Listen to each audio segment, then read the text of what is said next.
What's up, everybody? It's your boy, Mr. Dugai, coming at y'all with another episode of Dropping Dimes with Mr. Dugai. And today I'm going to talk about the whole Micah Parsons saying that it's more the Eagles' team as opposed to it being Jalen Hurts when his during his opinion about MVP talk. Before I get into this video, for everyone, if you want to give me a follow on my social media platforms, I'm gonna have all that information down in the description box. May not always get a chance to respond to questions and comments on these videos, so feel free to DM me. Whenever I get a chance to, I'll get back at you.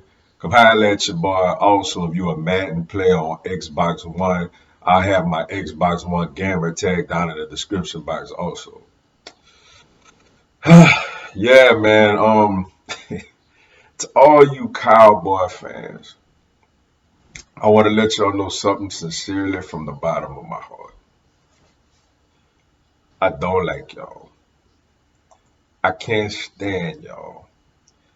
And thank y'all so much for the motivation for Christmas Eve. Thank y'all so much for that motivation, man. Look, clearly first, like all my players have mentioned, we got the Chicago Bears this week. And though their record says they're a 3-10 football team, they have Justin Fields. Like Justin Fields is capable of taking over a game and winning a game on his own. And we necessarily haven't seen his skill set at quarterback yet this year. So we got to focus on that game. But since Michael Parsons want to take it there, first let's talk over his comments. First, he basically said like, Von Miller asked him a question about Hurts being the MVP, and he basically retorted the question back to Von Miller. And Von Miller said, "Look, it's both." And then he tried to put it like it's just the team, and whenever something don't sit right with me, I love the game so much I got to say stuff. Basically, he taking a shot at Jalen Hurts, man. He don't feel like, in his opinion, he don't feel like Jalen Hurts is all that. Um, and my response to that is, look, do the Eagles got a great roster? We do. Do we got a lot of great players around Jalen Hurts to help him succeed more? We do. But at the same time, Jalen Hurts is the conductor of the train. He's the person that makes everything go. When you talk about look at his self improvement. Look how I don't care how great of receivers you have out there. You got to get them the ball. And if you watch the games and you see how accurate Jalen Hurts has been, it's been amazing to watch.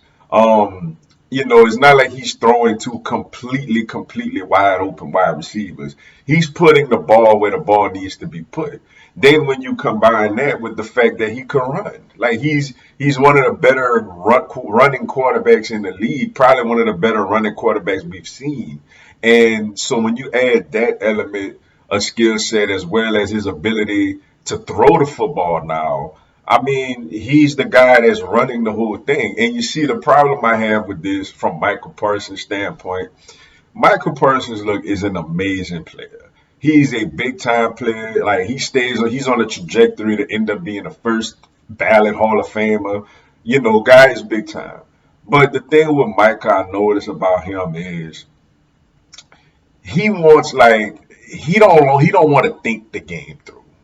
Like he's somebody that wants to go out there and just go get the quarterback or just go make plays.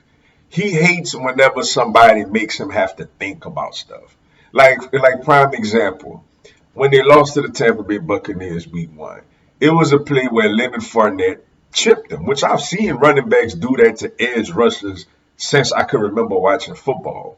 And he took exception to that and went on Twitter and all that, calling Fournette a you know what for checking him off guard. And it's like, dude, that's football. You know what I'm saying? That is football. You can't just line up and go get the quarterback, bro. People got to make you think too. It's a thinking man's game as well. Then when we played the Cowboys earlier this year, you see a lot of people, these Cowboy fans like to talk about, oh, they didn't have Dak Prescott. When before Cooper Rush was the best thing since sliced bread.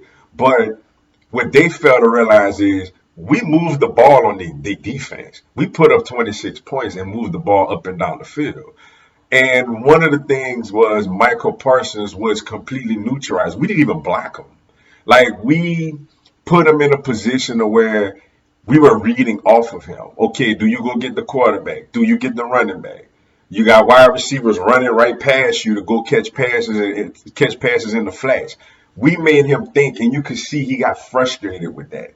So it's like he looking at Hurts like, yeah, Hurts didn't drop back 50 times and throw the ball for 600 yards that game. He didn't have to, but he looking at Hurts like, oh, they had to do all this slick stuff to beat me. But dude, that's football. Like, it's called strategy. I'm not going to leave, what I'm saying, my corner on a great receiver one-on-one all day just to prove a point. Like, no, you're going to get doubled. You're going to get chip blocked. We're going to game plan so where we don't allow you to wreck our game. And that's the thing that Micah Parsons struggles with is he don't respect people that make him think. You know what I'm saying? But at the end of the day, it is what it is. Jalen Hurts right now, as we speak, is the MVP of the NFL. Hands down. People could sit up here. If you saying Mahomes, that's simply because you just like the way he played. Oh, it's like a lifetime achievement award. When we talk about the guy with the best quarterback on the best team and putting up really good statistics, it's Jalen Hurts, man. He's hands down the MVP.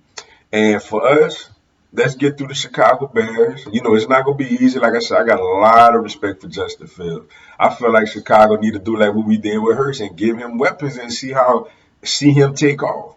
But he's still capable of coming out there and taking over a game. And defensively, they still got people over there. And, it's cold. It's going to be a cold weather game. I know we've been Philly, but Chicago is a different cold from Philly. So let us focus on that. And they need to focus on Jacksonville because that's a trend. That's a hot upset pick. That like Jacksonville is playing well right now, and Dallas got to go play them down there in the heat. So they better worry about that. And Dougie P obviously is very familiar with the Cowboys. So once we get through that, Christmas Eve is on, man. Because let me tell you, everything is everybody. Oh, Dallas, this Dallas been wanting us since we beat them last time. But look, we beat Chicago. We know that if we go to Dallas next week on Christmas Eve, we know everybody gonna be watching this game. This is the game that everybody got circled. If we go out there and beat them, we gonna have home field advantage in the NFC. And another thing, we know if we play our best ball and they play their best ball, Dallas ain't beating us. It's us against us right now. We gotta come out there with penalties. We gotta turn over the football. We gotta not make smart decisions. We go out there and play our game because we got a better quarterback right now. Got a better offensive line right now. They got better running backs, but we got a better run game. They got though we lead I give the front the edge, though we lead the league in sacks, but I give the front the edge. We got a better secondary, we got better coaching. So Micah better take care of Trevor Lawrence and Dougie P. And then trust me, we come and see you next week. We're coming to your house next week.